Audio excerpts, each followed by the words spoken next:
welcome to Between Escrows. I am one of your hosts, Amy Scruggs, and this is Roger Savvy, Ambassador of Optimism, and you surely have landed at the right place. This is the show for you if you are interested in growing your relationship building, your sales, your understanding of your business, and how to grow and be stable and enjoy it with the Ambassador of Optimism. I am a branding coach. You are at the right place. We have amazing episodes coming up. You don't want to miss it.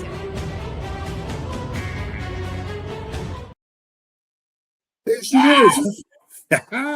You are at the right place. We are at the right place today. We're always at the right place. It's an intentional thing. Roger, I'm fired up today. I don't know about you. I'm fired up too because we've got a star guest. A star guest. Yeah. Am I allowed to say his name now? Of course I am, right? Of course you are. Why not? Joe Burns. Joe Burns, who's a legend in the San Francisco, Marin County, Novato area, because he is involved in so much in the community and a realtor, a leader, a professional, and he's here on our show.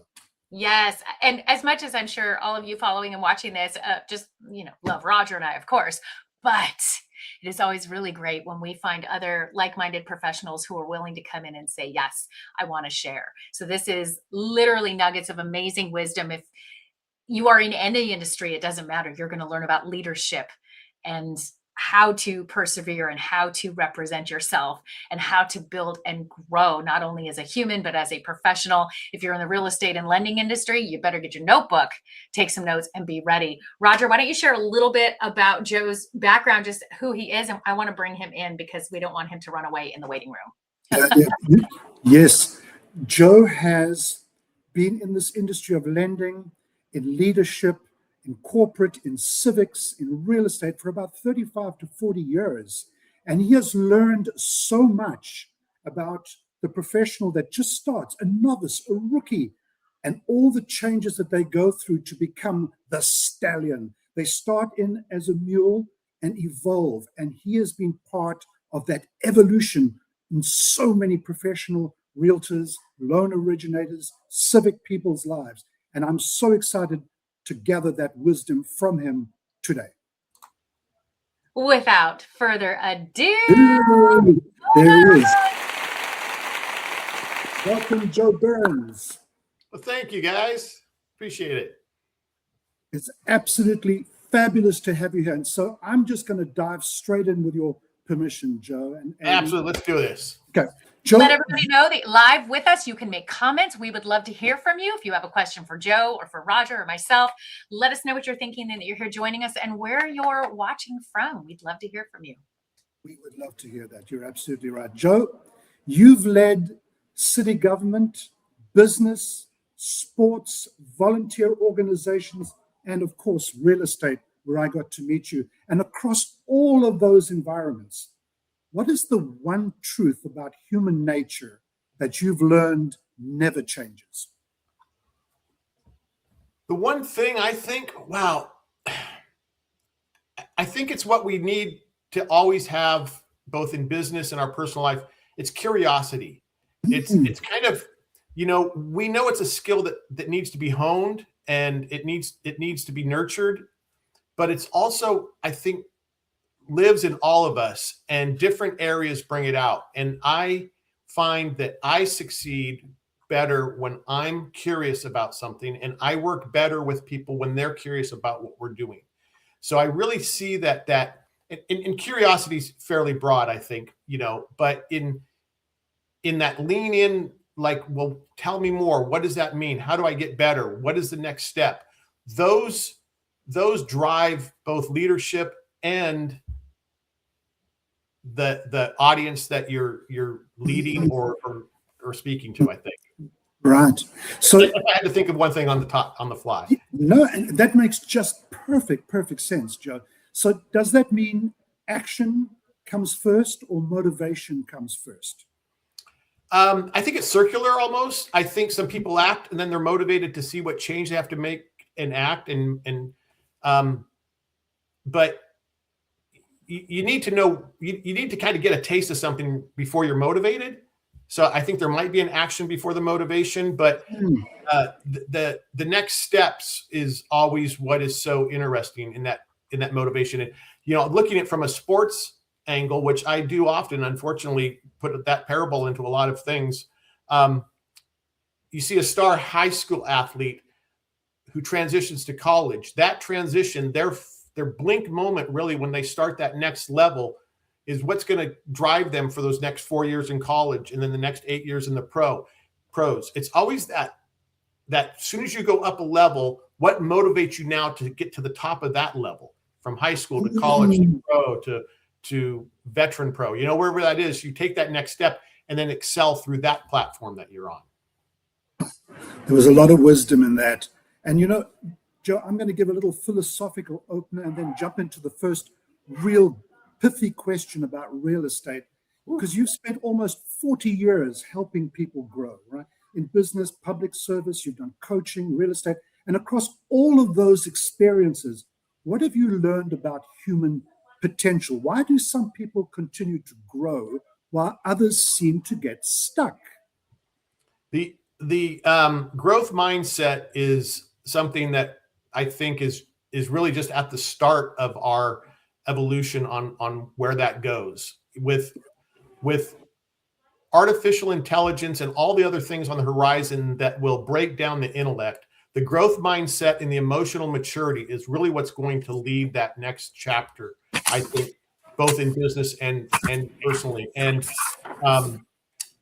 that ability to have an open mind, to look around you, it is an emotional maturity, but it's also that ability or that desire to know more and not just stay in that comfort zone. I absolutely, I agree. And I hear you. So now we get down to the real estate side of it. When you look at the agents throughout their careers, what changes as they move from beginner to professional to top producers? Is the challenge always the same, or does the challenge evolve? The challenge evolves. And one of the biggest things that I see is getting the confidence, for one. And when that confidence level gets to a certain point and they know that they can do the business, they know that they can close a deal or speak openly to clients or perform the tasks, then those growths down to systems, how well they build their system to meet both their personal goals and what they plan to do in business. And I think as much as I love teaching new agents. This has been, since I've been doing this in my current role, there's been no more fun I've had in this industry in 40 years than talking to a brand new agent and bringing them up into a professional agent, and watching their confidence grow. But that next step is really then becomes where we both have to dig in hard to create the system that's going to allow them to go from one deal that was good, 3 deals that were, you got them done, but boy, you couldn't do much more that year, to 8 deals, to 20 deals, to really growing a team. All those require systems and an in-look at the business that they probably didn't know when they got into the business that it was going to look like that. Right? Roger, do you mind if I ask a question? Of course. Joe, because you've worked with so many professionals, all ages and stages, through all the years and the different ups and downs of real estate and the different changes in life, could you identify 1 or 2 common, let's say, fears or self-restrictions that you notice when somebody is newer in the business that creates their own obstacle? Is there something that you're like, oh yes, I've seen this every time, someone always gets right here and they're afraid of A, B, or C? Yeah, I think it is that ability to say, I'm not sure I want to answer that, or let me find out more. They're afraid to launch if they don't have all the answers, and you can't have all the answers in this industry. For one, there's a ton of them, and 2, they're changing all the time. So we all have to be able to say, this issue is unique to me. Let me find out more before we act. Being able to back up and do the right and get the right information and go forward, that scares people to act. New agents are, oh, I have an open house, I don't know what I need to do to prepare. And the answer is just be able to talk to people. Just ask them. Ask them a question, let them talk. It really isn't much. You don't have to break down the entire industry. You just have to listen and chat with somebody. Really, open houses should not be that stressful for a new agent. You have nothing to lose, everything to gain, and you have a great conversation with people who come in and look at the house. Do you find that encouragement gets them over the hump? That just even identifying the commonality of that fear, like everybody else feels the same way, we're going to get you over it. Yes. And I've had conversations on Sunday mornings, 2 hours before they're going. They're now getting their ready, and they're going, I got to call Joe. And they call and say, I have an open house, my first one, or this is the first one in this neighborhood, or first one in this town. What am I going to do? And frankly, at that point, there's nothing I can tell them other than the real answer, which is go out and talk to people and have a good time. Relax, chat, listen, and learn. No easier job really than that. And I say that now after having come home from open houses, wiped out because I was so nervous about what I was going to say or do. So I can tell them that because I've been in those shoes and probably was in those shoes a lot longer than they are currently. I wore those shoes for a long time, being nervous in that regard. Pattern. Yeah. And that's just one example, the open house being one example, but the fear to launch, or fear to put a mailer out because you're not sure if the information's correct. So you keep changing it. Now the stats have to be redone, and now you have to redo this, and it never gets out because of the fear of just doing it. So the concern that we're being judged or that the agent is going to lose something is the biggest thing for them to get over. To just say, just do it. Everybody else is just doing it. Just do it.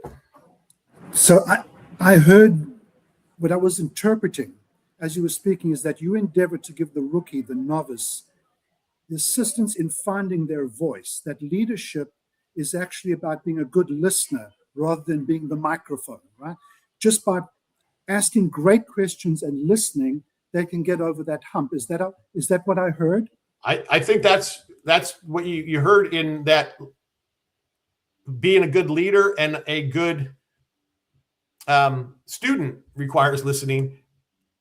I think I learn the more I listen to them as their teacher, but in asking them, what is it that you're concerned about, or what is the fear, and letting them say it to me is better than me saying it to them. So I do kind of go through the process of what exactly. Sometimes it's almost I almost play it as a I'm not quite understanding you. What is this again? This part, just so that they say it enough and they go, yeah, really, I don't know really why I called you. I get it now. So that's leadership. In leadership, as a topic in the careers I've been through, city government and other sales, and then real estate sales, they change with the dynamic we have with our agents. And as I lead a government, that's different, and it's much different than leading independent contractors, different than leading employees.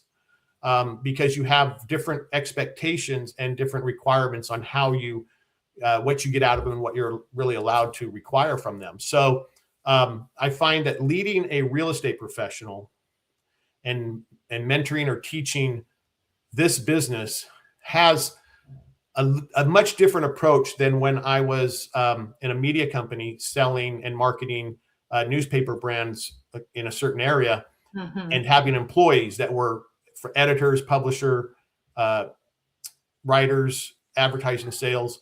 They had totally different ways of leading that group as employees of the company as opposed to independent contractors. So there's a lot of differences that you would implement as you change across industry lines. Absolutely, Joe. Absolutely. So interesting. And you made such a fabulous point there that the teacher always learns more than the student because of the listening, right? And that's how your wisdom grows. It's by just being that fabulous listener. And the other thing that I took from you is that you don't have a one-size-fits-all approach. You listen very carefully and personalize it to the right person and the demographic that's in front of you. Am I summarizing that correctly? Yeah, definitely. And definitely with the agents on our team and in our company, and agents in general, they're so diverse. This is by far the most diverse work set that I've ever dealt with. I thought it was pretty unique when I ran some newspapers and I had an editor and a circulation manager and an advertising director in the same room. And those are three completely far out, unrelated jobs that had the same goal. In real estate, we have everybody's the same goal, but their backgrounds are tremendously different. Right? They come from all walks of life. Oh my goodness. In fact, that's one of the funnest things. Yes. That's the most fun thing when I interview a candidate or an agent for the first time is like, how are you going to add to this beautiful mix we have? What is your background? You know, what do you bring to this? What is it? A potpourri of on the table. So the backgrounds really, then you have to tailor the personality and the skill set to that person. We have a question here that I just popped on the screen. How do you get them to realize that they want to do something? Yeah, that's a good question, because I think it's really easy to just tell them what the next step is, and that's sometimes why they engaged me, and to try to manipulate that over to here's why, get them to realize why they want it does come down to having them voice it back to me, I think, and then knowing kind of what obstacle they have in front of them before they know what obstacle they have in front of them, and be able to have them talk through it so that they're prepared for that next stage. Yep. But I think they see from me and the agents. When I say they, I mean the agents that I'm currently working with, which is 35 to 40 in my own offices and 15 to 20 more new agents within our company. When we engage, I want them to hear from me that I'm doing the same thing, or I'm approaching something the same way. And I take it back to what we offer our client is the same thing that we need to engage in that conversation with is stick to the objectives. We need emotion, but we can't let the emotion dictate the conversation. So when I can feel a sense of fear, or I can feel a sense of concern, or I can feel one of the emotions striking up, I have to bring them back to, remember, these are the objectives. This is what you know. This is what you do. You already have this much experience. I know you think you're a new agent, but you far exceed already the understanding of this transaction than your client has. You already are the professional in the room. You feel brand new, and that's your fear. But the reality is they don't know a whole lot more. If they're a first-time buyer, they own their home for 30 years and don't remember the transaction from 1982. Right. You know more than they do today. So don't fall into that fear that you're brand new. And remind them of those objectives so that they can overcome that and then go on to what they need to do that meeting, that engagement. So Joe, before I ask you the next question, I just want you to know what the frame of reference is in the back of my head. For the rookie, the novice, their biggest challenge is normally, how do I get traction? Along with the fear and taking action, as you said. Then you get those agents that used to be great, but are waiting for the good old days to come back. And they're Don't you know who I used to be? And their biggest challenge is obviously change. They resist it. Then you get the top producer, and their biggest challenge is normally leverage and efficiency, right? Then you get the mega producer, and it's about leadership and overhead is their challenge. Then you get the elite performer, whose challenge is to stay focused. So if you had to diagnose the biggest threat at each stage, what would it be? What derails rookies? What derails successful agents? What derails top producers? I think it's, so many different cliches. It's forgetting to use the target and just spray shooting, going out and shooting a gun up in the air and hoping a bird's flying by at that very moment. It's taking the eye off the prize. I think we're creatures of competition and, and copycat. And we see something happen in our industry. We see an agent all of a sudden get some business, and boy, I saw them on this site too. I think they're advertising there. I'm going to switch guns and go over to this thing. Now I'm going to start advertising here. Oh, wait. No, I think I'm going to do this direct mail piece. I need to get into social media. What if I became they're just bing, bang, boom, bouncing around like a ball in a room, and forgetting to keep the eye on the prize, the target, stay consistent with an approach. I think that's something that follows through until you get to those higher levels that you mentioned, Roger, of the system taking over and saying, yes, I do see that person doing this, but this is my system, and we're going to keep doing it. That seems to get them through those transitions when they stay to their system, stay to their eye on the and not start flailing around, which is really easy to do in this business. Absolutely, because I know that those new rookies are dealing with people, the public, who have an attention span of 2.5 seconds. There's competition everywhere. Everyone knows realtors. We get treated like commodities. Just pick the realtor or do it for the lowest commission. And it's so easy to feel mediocre and average. And so obviously channeling your energy and focus and staying on one thing and not getting distracted seems like it's a very, very prevalent issue amongst most realtors. Oh, I think that really is one of the most prevalent, and it really then requires that on-site or very accessible manager, broker, mentor, whoever you have that has a stake in your business that can see that when it's happening and say, hey, how's it going? Where are you with this plan we talked about in December about, knocking on doors or whatever it is, being able to kind of check them on that, because it is really easy for me, and I think all of us, but probably not most of the astute listeners out here, but to really to lose your path a little bit, and to have somebody, a partner, a business partner, a mentor, somebody involved in your business to say, where are you on that track? I think is really, and it's a key role that I see me play when I can with our more experienced agents. I love working with the new people. We have agents, as you know, that are they're going to do a certain amount of deals every year, and they just do them, and it just happens. And maybe it's a system. It's many years in the business, and I can see when something's not quite right, and it's discussions with them or a little check-in here and there, and it's just that staying consistent. I hear it. That really plays a role for us. Yep, I hear it, Joe. And thank you. So obviously, the next question is an issue for most people, because today we seem to have more tools, more technology, more AI than at any other time in history, right? More information than we've ever had before. Yet many people seem so distracted. And with all of this, we've become the loneliest nation on earth, because we've got this one-size-fits-all approach through technology, and we just hide behind it. Why do you think we are so distracted today with all of this going on? Well, I think it's a scientific question that's being asked and answered in so many different areas in media, from the 8-second attention span to the mobilization of just about everything we have, the need for everything to happen right away. We can't change that. We just can't look at something and say, I'm going to try to back this up. I see right now the stop hand going up to AI in real estate, or AI as a business tool or a platform or even a system. And you can't stop it.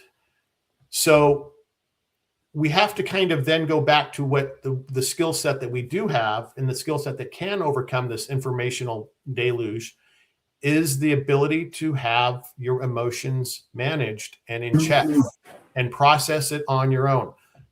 Speed of information is a fantastic tool. If you don't know how to control it, it can be a devastating hammer blow. So you have to be able to slow your game down, use the tools when needed, and emotionally maturely approach with growth these decision-making opportunities or these action periods, and not get torn away or thrown off track with the amount of information that comes. And I'm falling into this catch right now too, where we're changing as an industry so quickly. And I'm involved at CAR on a kind of higher level of leadership in that group, where we're in the room talking about what real estate looks like in the future, and everywhere from contracts to legislative things we're going to be working on. And it's really easy to see all that in the future and then come back and get like off my game because I'm worried about something that really is not there to start to worry about. Yes. To have conversations about what we need to do in the future should not mean that I have to start getting worried about what's going to happen in the future. It just means that we're having conversations about the future and we're getting things in line It's interesting, Joe, as you were speaking too. And of course, my brain goes this direction because I do media communications and communications coaching for a living here. But I noticed there's a common thread even when we talk about new agents, or that fear of being in an open house or not knowing if I need help getting over that hump. It comes down to the ability to communicate. And as humans, sometimes we always feel like somebody else is going to be judging us. Well, if I don't want to look stupid, I don't want to sound uneducated in this, I don't want to sound like I don't know what I'm doing. When we get past that fear of just being a human in our communications, that it's okay, like you said, to say, I don't know what the newest policies are on that, I'm going to get back to you. Or yes, I'm going to just show up at this open house and just be human and say, you have a beautiful family, thank you for coming to visit the home. Learning how to tell a colleague, I may need your assistance, do you have time to help me with this? To trust your team members. I think that the technology, and I love our technology, but we're forgetting how to communicate just as normal human beings. And I think it does seep into how we represent professionally, or our fear of communicating in professional settings. And I've noticed, as I've worked with a lot of real estate agents in this capacity, getting them over the hump sometimes is just helping them find their words. Do you agree with that? Absolutely. Finding their words that are comfortable for them to speak is just such a game changer when they have to then communicate. And I still remember, I don't remember much from college, and that's just a reflection because I went to a state college, but with a very, very fun dorm system. But the one thing I remember absolutely to every emotion I had was this speech class that I was in. And they gave us the topics of the speech. You know, this one is going to be on this one's going to be on that. And I get up there like, because I wasn't attached to the topic. And about 4 opportunities to get up in front of the class was the topic of just pick one, anything you like. And I played golf. I was on the, golf team and stuff. And so I just broke down the golf swing on a table in front of the entire group. It was by far the most comfortable I'd ever presented in a group of 50, 60 kids at the time. And I just remember that, like that, I could have gone on all day. I could have showed them every single thing about the golf swing. It was the easiest conversation I had, as opposed to the previous 3 or 4 speeches that it was a topic that I didn't give a rat's patootie about. So it's when you can find that comfort zone with somebody else who walks in, whether it be a college sweatshirt or, the hat they're wearing, or the car they drove, or what their kids are doing, whatever it is, once you find that connection and you're comfortable with the topic, boom, Yes. they just communicate and go, because it doesn't have to be about real estate. It's just it's just talking. It's just finding out. Yes. Because real estate is lifestyle, and lifestyle is huge. So there is no topic that doesn't fall under real estate. Really, I mean, because everything we have, from politics to sports, everything revolves around where you live, how you live, what you do. So you're going to find some type of conduit there eventually, but just talk with something you're comfortable with and they're resonating with. So good. And isn't it so interesting that we endeavor to use technology to solve a human problem? And the human concern here is just have conversations. The art of the conversation is lost because we've got too many other distractions. So I hear your message of just get used to find your voice, ask great questions.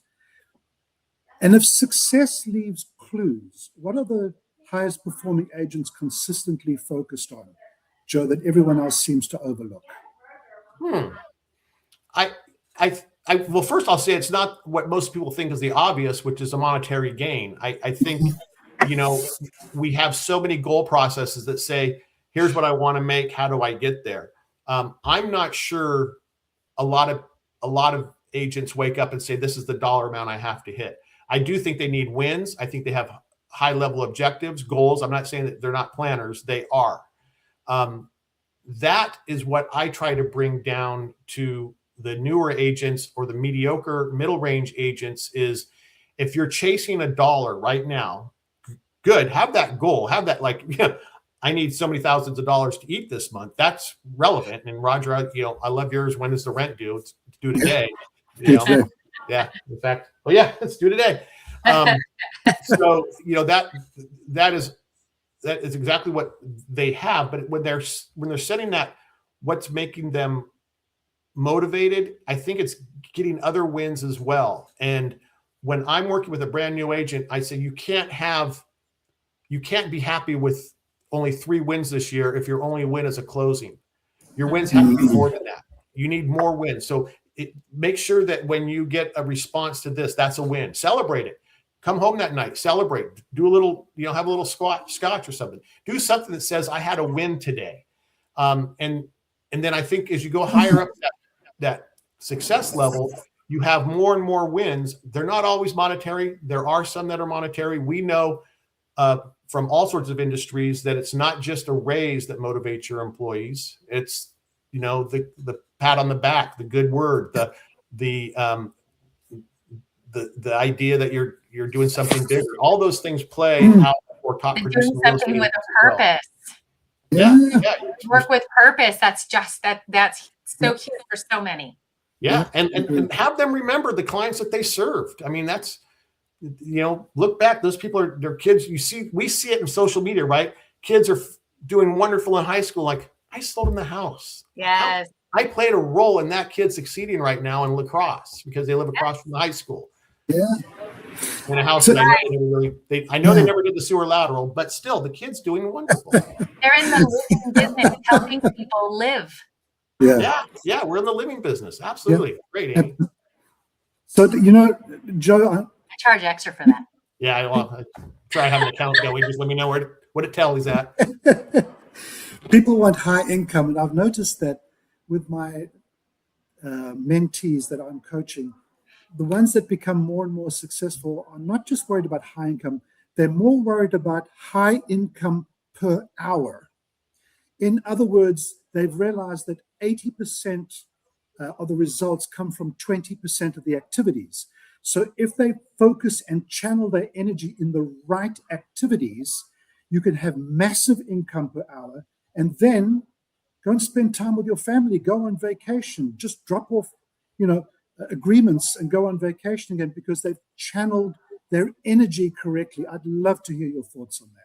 Yeah, I think that's exactly right. They found more value in what they do or what their job is than just that end of the line dollar amount. Because when and Roger, you might have heard me talk about this. One of my constant discussions is separating price and value. It starts from Warren Buffett's value is what you get, price is what you pay. I do the same thing in real estate with the buyer dictates price, seller dictates value, the seller has retention value. So when I look at that from what does value mean, I look at that from my seller's standpoint as well. What's the value for this seller? Is it highest maximum price? Is it a stress-free transaction? Both. Is it getting them moved on to their next transition quicker and easier? Do they have the bandwidth to do this much to get that higher price home? Is value just tied to the price of the sale, or is there other elements of value? And there are other elements of value. So that's when I say I want to maximize my client's value, that's not necessarily saying I want to maximize the sale of the house. I do, but it's not just that. There's other values that I have to reach for them. Same with an agent. They can't just I have to sell this to get this level of price value. I need to have the availability to do something else in my community. I'd rather coach my child, decisions I made. I'd rather be involved in my community, building up the entire community than just selling one house at a time. There's value that I found that didn't just come through the price of the commissions I received at the end of the year. So when you kind of determine that level of what your values are in this business, then that's a goal setting opportunity for you to say, I want to do this much.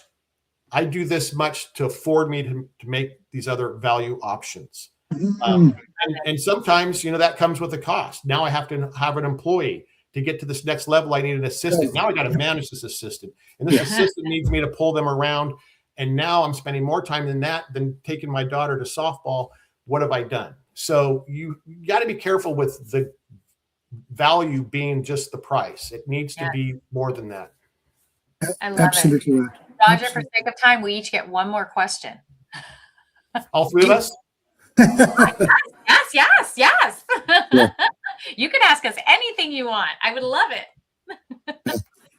Amy, go ahead. All right, my last question for Joe, and I promise, because Roger gets to bring it in for a home run. Yeah. Joe, after 30 years, even though you're only 25, we know that, but after 30 some odd years of doing this business, what would you go back and tell yourself in the first year? Well, I think that's pretty unique for me, and it would be stop moving to more markets. I have lived in some beautiful areas, but I did change my address too often because I wanted to go out. I wanted to live in Tahoe, so I was doing well in Napa. I had to go live in Tahoe. Then I took the job in San Diego. Then I was back to the Bay Area. So if I had just stuck in one spot, I think that would have been a different, maybe not as enriching, but from a real estate standpoint, it would probably have been more lucrative for me to stay in one market at a long period of time. That said, it would have been what I teach now, to have committed to a system, a very mechanical system of contacting clients. I know a guy in Fresno who sends 300 birthday cards a year. That's it. That's his marketing program. And he does a ton of business because he has not missed a year where he didn't send out 300 cards. And Fresno's a town where you can meet other people, but it's still consistency with a system makes all the difference in the world, I think, when you look over a long period of time. I think you just answered Jeff's question too. I think you did too, yeah. Honestly, you just literally, Jeff, that was the answer. We take it. Yeah, I think it is some of the same activities if it's in a system, not just activities with outside that. Yeah, very good, Jeff. Yeah. All right, Roger. Well, yeah, isn't it? It's so interesting, Joe, because it seems like we don't rise to the level of our goals. We drop to the level of our systems, right? And there's a certain labor revenue exchange. You do labor, you get revenue back. But don't mistake productivity for being busy. Pick the right activities, right? And it's getting that mindset right in the morning. It's deciding what time you work. And that prospecting and sales is never a leftover activity. The day that you don't prospect is a day that you're unemployed, right? And so my final question to you, Joe, is what's the one thing every realtor should stop doing tomorrow and the one thing every realtor should start doing tomorrow? Ooh. Wow. He squeezed in a two-parter. I just want to I did. I just want to be clear. I'm in trouble. The one thing they should stop doing is changing to the next opportunity every time it comes. Like I said earlier, switching guns all the time, going from this to this to this to this. I'm going to go totally obscure. We've talked about so many kind of broad things in this discussion. One thing that would make agents so much better, and this is outside the selling, but more towards being a better professional agent. This is going to blow your mind, but I've seen it work. Read the contracts, read the emails, read the stuff that comes to you. reading is the simplest task that we can do that makes the biggest difference in how we can get more business or understand the transaction. I have seen so many errors and failures, and it does hurt an agent. It does hurt when they get into a transaction and have a bad situation happen because they didn't understand the process when the process was laid out beautifully in a 17-page CAR purchase agreement. So read the documents and you're already ahead of the game, and you will make less mistakes. You will not have to go back and find new clients. You'll get more business by just being a professional and reading the documents. We're not taught that anymore. We're taught to go online and ask, to go do this, to solve one issue at a time when it becomes an issue, as opposed to just reading the stuff and knowing what's going to happen before it happens and guiding your clients the right way. It's like right back to high school. Check your work. check your work. If you're out there and you're a real estate broker, sales manager watching this, and you heard me just say, read the contract, you probably have a different appreciation for that than others. But that is one of our biggest challenges, is the agents didn't read the contracts they're asking, or the documents, disclosures, whatever, that they're asking their clients to sign. You got over that, you've made a huge mistake. Couldn't resist. Sorry. No. I took that, Amy. In fact, I forgot what I owe you, but the applause is going on the tally sheet. Thank you. I've kept a little tally sheet. We'll square up after the show. Thank you. Because Amy, didn't you love that answer that Joe gave? Because for most newer agents, 8 out of 10 are gone within the first year. They endeavor to sell a home to their mother, brother, sister, aunt, uncle, then gone because they don't do their homework. They don't pick the right brokerage. They don't pick the right mentor. They don't listen. And just because you're an independent contractor doesn't mean you've got all the answers. Pick a good mentor like Joe Burns. Listen, take notes, read, focus, right? What are your thoughts, Amy? I think Joe's probably like, wait a minute, appointment only. It's on the hook. Yeah. But I couldn't agree more. I think it's in anything that we do, even if we are a solopreneur or in any industry, you have to have the coaching, the mentorship, and it's someone that you say, I see what they've done and I need to plug into that and align yourself, join focus groups, join mastermind groups, join anything that you can do that's going to encourage you and teach you those tools. And I couldn't agree more. And Joe has clearly led with that example all these years with the amount of professionals that he's worked with. Yeah, absolutely right. Across the board. Across the board, they learn from Joe. Yep. All right, Joe, do you have a question for us? I'm just kidding. Your turn. What's the big project the Rancho Santa Fe Rotary Club's working on right now? What are you doing? Oh, my goodness. I know we work very closely with an orphanage down in Mexico, and we have been really helping them with some of the resources that they need. And they just went down to bring them a whole slew of items. They've remodeled things, new bathrooms, new showers, new kitchen. So it's a really special place that our club is very, very dedicated to. Rotarians around the world, if you're watching, if you're not familiar, they're doing amazing service projects all over the world. And before this show, Joe and I found out that we were both connected. He used to be a member of the club that I'm a member of, and we have some things in common when it comes to making the world a better place by giving back. Congratulations on that, and that very thing, Amy. As busy as you are, to give back is the name of the game. So thank you for your work. Thank you. Joe, this has just been absolutely incredible. Roger, mic drop, because you are connected to such amazing humans, and clearly you brought in just a diamond here.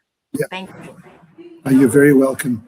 And I trust that all our friends that are listening here, if you want to become more, invest in your skills, read the contract. Honestly. Invest in your ability to stay focused on and what disclosures. matters most. Right? Yes. Check your work, read the contract.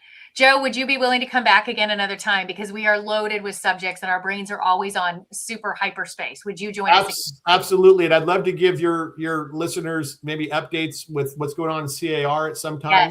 Yes. Some of the changes that we have going on through that Association. We could have a whole mine's over CAR there. discussion. That would be absolutely incredible. I would love that. And Joe, stay with us so we can say goodbye afterwards. For all of you listening and following, thank you so much for being a part of this show. We have other great episodes that are there wherever you are streaming or watching this, whether you're on YouTube afterwards, whether you're live with us right now. You can find us on all your favorite podcast platforms. Make sure and send us a comment. Let us know what you want to hear. And we will see you next time. On behalf of Joe Burns, Roger Savvy, my amazing co-host, and myself, Amy Scruggs, we will see you next time.